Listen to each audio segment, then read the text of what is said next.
Il y a eu en effet des dizaines de milliers de personnes qui se sont réjouies de la qualification d'une part du Maroc et d'autre part de la France. Peut-être auriez-vous pu commencer par féliciter ces deux équipes et peut-être auriez-vous pu imaginer un instant être heureux avec les autres.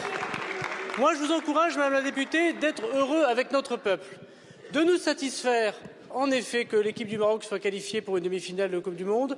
Et je veux leur dire que mon rôle de ministre de l'Intérieur, c'est surtout de leur permettre de fêter la victoire de leur équipe nationale, comme les Français ont fêté leur victoire partout dans le monde entier. Madame, à Paris, il y a eu en effet 1200 policiers mobilisés.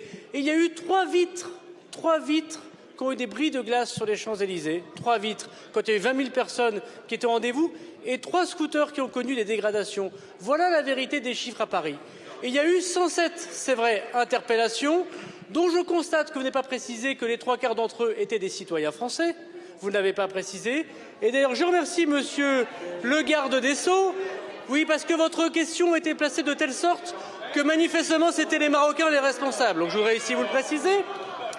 Et je veux dire que je remercie monsieur le garde des Sceaux puisque les 107 personnes interpellées à Paris vont connaître dès vendredi une audience spécifique du parquet de Paris pour pouvoir connaître des comparutions immédiates. Donc bravo au Maroc, bravo à l'équipe de France, bravo aux policiers, merci au parquet de Paris et réjouissez-vous, soyez heureux pour une fois, arrêtez de faire les grincheux.